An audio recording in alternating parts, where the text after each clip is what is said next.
Chapter 5, September. When we curved up our drive, Edgar Allan Poe came swooping down from the Methodist belfry, shouting, "What fun! What fun!" Wowzer, who had thought he was totally deserted, came bouncing from the barn, leaped to put his paws on my shoulders, and knocked me flat on my back in the grass, where he lovingly washed my face with his big tongue. Rascal and the Crow were soon fighting over something, and Wowzer stopped licking me long enough to put an end to the squabble. It was a wonderful homecoming. Sweet corn was no longer an issue, being dry in the husk, but I had made a promise and was honor-bound to keep it. I couldn't postpone indefinitely the collar and the leash, nor the building of the cage. We had been granted our reprieve, and now must face our problems. One of those problems was money. I had earned and saved enough to buy one Liberty bond, but my available supply of cash was very low. I counted the quarters, dimes, nickels, and pennies in my earthenware crock, and decided that if I bought the leash and collar and the lumber and chicken wire for the cage, it would set me back about 6 months in purchasing canvas to cover my canoe. And that meant the canoe would have to stay in the living room for another winter. Not one of the boys I knew was granted an allowance, or would even think of asking his father for a loan. I felt fortunate to be able to keep my money I earned from mowing lawns and selling my garden produce. I took 4 precious quarters from the crock and put Rascal in the basket of my bicycle, and pedaled slowly and sadly downtown.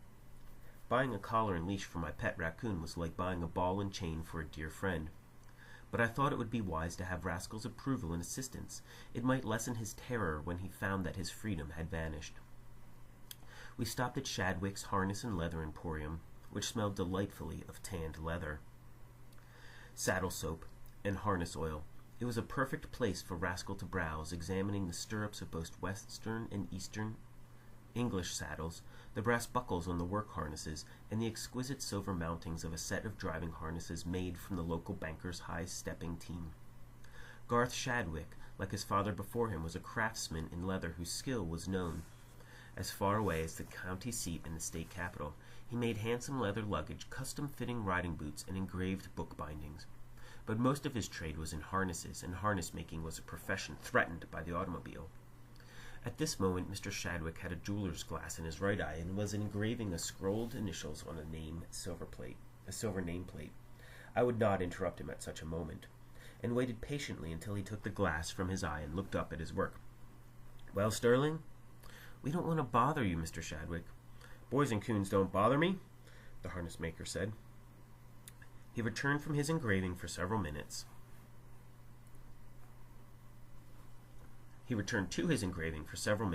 Then tossed it aside and exploded. "It's these gold-danged automobiles, smelly, noisy, dirty things, scaring horses right off the road, ruin a man's business. Well, son, speak up. What is it you want?" "I want a collar for Rascal," I said, fighting the stinging moisture in my eyes, "and a braided leash to match, and they're making me build a cage to lock him up." "Gold-danged buzzards," the harness maker said. "Cage for a little coon like that? Going after boys and coons now, are they? You want his name engraved on the silver plate on the collar?" "I haven't got much money," I said hesitantly, "but that would be wonderful. His name is Rascal.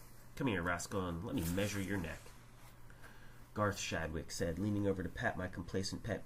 "You don't need to measure him, Mr. Shadwick. Here's a string that's just the right length for the collar, with knots where the holes in the buckle should be, allowing a little for when he gets bigger." The harness maker came as near to smiling as I had ever seen him. With a swift precision, he went to work on a strong light collar of pliable golden-brown calf skin, about half an inch wide. He used his smallest awl to make the holes and the smallest needle and lightest wax thread. Then he went to a safe and brought out a tiny silver buckle which he sewed to the collar with almost invisible stitches. It was the sort of work he would have done if asked to make a harness for a ferry coach. Finally, he put his glass to his eye, and on a very small silver nameplate inscribed "Rascal" in fine Spencerian script. "That's the most beautiful raccoon collar I've ever saw in my life." It's the only raccoon collar you ever saw," the harness maker chuckled gruffly, "and the only one I ever made. Better try it on for size." I wasn't certain that Rascal would like to have the collar put around his neck, and I couldn't hurt Mr. Shadwick's feelings. I let the little raccoon feel it and smell it first, telling him it was his newest treasure. Rascal liked the shining buckle and nameplate and the texture of the soft leather. Finally, I slipped it around his neck, and to my surprise, he didn't struggle or try to nip me. Instead, he sat up on his square little bottom and began feeling the collar the way a woman sometimes fingers her pearls. Mr. Shadwick brought the floor mirror for viewing riding boots, and Rascal, who had never before seen his mirror image, became greatly excited. He wondered what other raccoon was being fitted for a collar this morning. First he bumped his nose trying to get through the mirror. Then, talking and trilling, he raced around behind the glass to meet the other raccoon, who was, of course, not there. Back he came, completely mystified but still entranced. Finally, he gave it up as a puzzle too deep for his small brain, and merely sat and viewed himself churring happily. Making the leash took a little longer, but again the harness maker worked with amazing dexterity. He cut 6 very slender strips of the same calfskin and began the most elaborate job of braiding I had ever seen. His fingers worked so swiftly, I could not see which strands went over and which went under and through. The finished leash, inch by perfect inch, was as slim as the tip of a steel fishing rod. At the end of the leash he fastened a silver harness ring, at the other end a snap to attach to the collar. I knew that I didn't have enough money in my earthenware crock to pay for such a collar and leash complete with silver fittings, so I put my 4 quarters on Mr. Shadwick's workbench and said it was a down payment that I would bring him something every week for the next 6 months. The harness maker gazed off through the window, the way Rascal often did, his mind going back, perhaps to his own boyhood, when there weren't any gull-dang automobiles to ruin the finest profession in the world. "Why, son," he said, "I'd be cheating you if I took more than 25 cents for that leash and collar. Now go along with your little raccoon. I got work to do." There had been an overcast when we started downtown this morning, but the sun was shining brightly as we pedaled homeward. The opening of school was postponed for a month in the autumn of 1918, with so many young men away at war, and the women and older children tried to fill their places on the farm around Brailsford Junction. In this rich tobacco region, the crop is harvested in September, late enough to avoid shed burn, but early enough to avoid frost. This is heavy work, chopping the tobacco stalks, spudding these plants on laths, and hanging the tobacco in the sheds to dry. I was too slight to be of much assistance in the harvest field, but I continued to produce food in my war garden, bushels of carrots, beets, and potatoes. I used my garden as a justification for delaying the building of Rascal's cage, but I knew that his imprisonment could not be postponed forever, particularly after he developed a craving for a new nocturnal delight, grapes hanging in purple clusters in nearby arbors. Rascal also sampled apples of many varieties, Jonathan's, Winsaps, Tolman sweets, and he was growing increasingly casual about obeying my imperative trill, which meant he knew as well, "Come down from that tree, you bad raccoon." I came to the reluctant conclusion that I would have to buy the materials and start constructing the cage. Taking my small hoard of coins from the earthenware crock, I snapped the leash on Rascal and walked down Albion Street toward Cy Jenkins' lumber yard. My raccoon had been introduced to his leash so gradually that he no longer strained against it painfully. Considering my mission, I found it hard to enjoy this season, which had always given me so much pleasure, the yellow elm leaves drifting down, the first flash of crimson in the maples.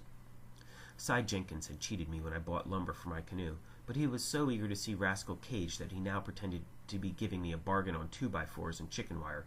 He merely asked how much money I had and took it all. "Comes out right to the penny," he said. The old miser added one other concession, promising to deliver the materials by truck on the following morning if I would start building the cage on its arrival. I stopped at the post office to get our mail and found a letter from Herschel addressed to me. My fingers trembled as I opened it. I had dreamed several times that he had been wounded, that I had been reading Arthur Guy Empey's Over the Top, a crude but vivid book about the war. In every scene I imagined Herschel. In one persistent dream, I saw him leading a reconnaissance squad into no man's land at night, flattening himself as star shells burst and making his way through barbed wire entanglements where corpses dangled grotesquely. Much later I learned that he had made scores of such excursions between the lines. Censorship made communication almost impossible in World War I, and Herschel's letter merely sent his love and confirmed the fact that he was unwounded. I remember one sentence in particular because it was typical of his wry sense of humor. "Send some good Paris garters, Sterling. They claim in their ads, 'No metal can touch you.'" The fact that Herschel was still alive and unhurt, and that Rascal and I still had one afternoon before I must start building the cage, raised my spirits considerably. I made jelly sandwiches for the 2 of us, and we climbed the cleats I had nailed to the oak tree, taking with us our picnic lunch and a copy of Westward Ho. High in our favorite crotch, we ate and I read, fascinated by the adventures of Amyas Leigh. Rascal, meanwhile, indulged in a favorite pastime of raccoons, sunbathing in a lofty limb. He lay flat on his fat little belly on a branch he could comfortably embrace, letting all four legs dangle over the sides in an easy balance. His muzzle pointed upstream on the bow, and his handsome ringed tail lay straight behind him, and there he dozed for hours, absorbing the healing sunshine of September as though he were storing up warmth for the long, cold season ahead. I was equally happy, and quite as lost to the world. As I sailed the Spanish Main with Amyas, followed him into the forest to find the beautiful white girl, Aya Conora, and moved with mounting excitement toward the defeat of the Spanish Armada. We were tree dwellers, my raccoon and I, and we rather wished we would never have to set foot on earth again. Hunger brought us down at last, however. My father was in Montana on branch business, so Rascal and I ate whatever we pleased for supper, and then climbed our tree once again to watch the stars come out. I told him some of the things my mother had told me about those distant suns, arranged in their shining constellations. Then I had a sad but happy thought. If Ursa Major, the great bear, was my constellation, Ursa Minor, the little bear, was my natural right was Rascal's constellation. Long years after we were both gone, we still would be swimming across the midnight sky together. There were two things I must do. Plan the cage carefully, and convince Rascal that it would be a pleasure to live in his new home. I had been observing him closely for the last few days to discover which part of the backyard he enjoyed the most. There could be no doubt about his preference. It was an area about 12 feet square which extended from the base of the oak tree, below his hole, to the side of the barn. This included a smooth expanse of grass and white clover, and my bait pool with its running water and constant supply of minnows. Just as I had let Rascal become slowly acquainted with his collar and then his leash, I now invited his help in constructing the cage. When the wire and the 2x4s arrived, I laid out the square, dug holes for the posts, and also sank a 6-inch trench along each side for pegging down the bottom of the wire. Rascal enjoyed all this activity without understanding its true meaning.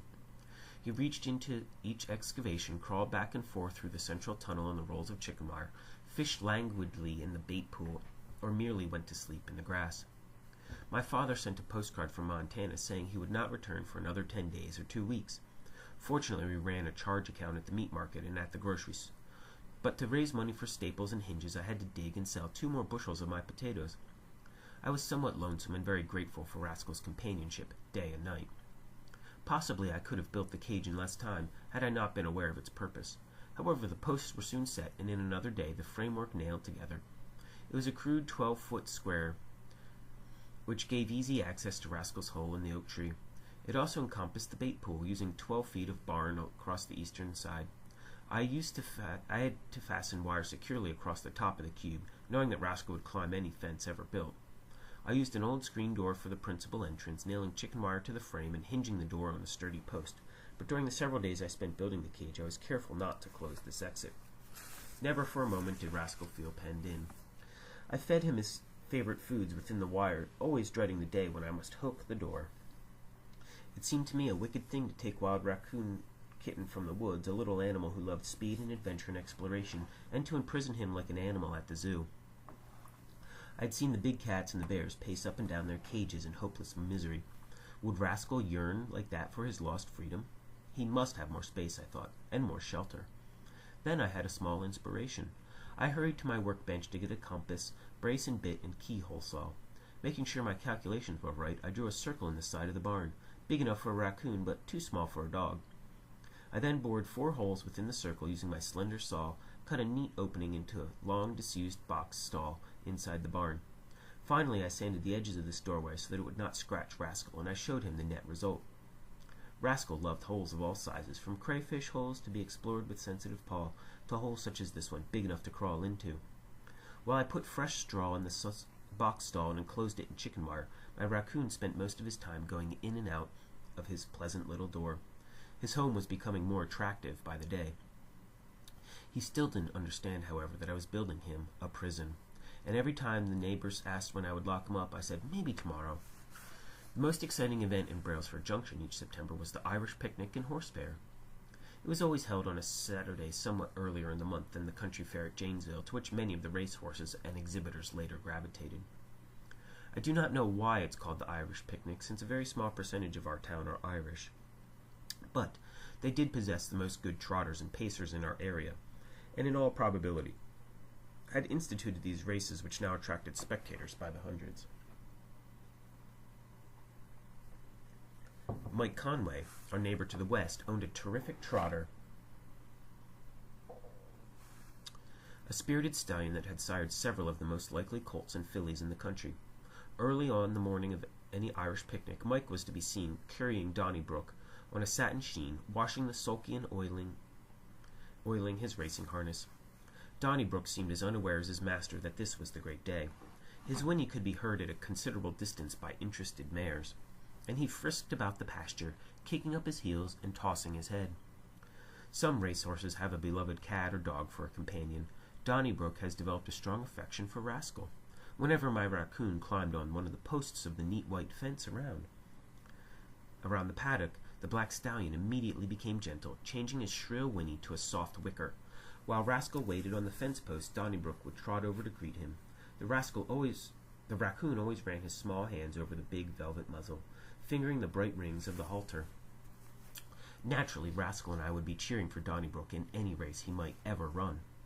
Across the street on this same morning, Reverend Thurman was tuning up the carburetor and making another last-minute adjustment on his Model T Roadster. He was bellowing hymns which were explosively interrupted whenever he pinched a finger or dropped a wrench. Mike Conway and Gabriel Thurman had never been the best of friends, but in recent weeks their feud had taken a new turn. Mike loved horses and hated automobiles almost as ardently as his friend Garth Shadwick. Thurman was terrified of horses but entranced with automobiles. Mike wouldn't admit that he was afraid of anything, but the fact remained that he had never taken a ride in an automobile until a recent day when the minister had offered him a lift in his Ford. Mike silently asked the protection of St. Patrick, stepped into the shivering, shaking, self-propelled chariot of destruction, and they were off. On every possible occasion, Gabriel blew his horn, a klaxon, nerve-wracking enough to frighten every horse on the block. As he turned from Albion into Fulton, the principal business street, the minister pulled down the gas lever and went roaring through the traffic with satanic delight, while Mike muttered a fervent Hail Mary and turned a patriotic green. Mike made it a point to return the favor. 2 days later he hitched his training cart to Donnybrook and offered Thurman a ride across town to his church. The minister, who wasn't entirely dim-witted, and said thank you just the same. Mike taunted him a little bit about his courage, and Gabriel flushed a bright pink and climbed into the cart. The trot down Albion was not too frightening, but the established course was Fulton Street, as both men knew. In front of Pringle's store, Mike touched up the ever-willing stallion. By the time they reached the Tobacco Exchange Bank, Donnybrook had hit his top speed. Thurman didn't start calling upon Jehovah until they were abreast of the Badger Ice Cream Parlor, but long before they reached the Monarch Laboratories, which produced a nerve tonic for just such an occasion. His eyes were rolling, and he was screaming, "Help! Murder! Runaway horse! Let me out, you fool!"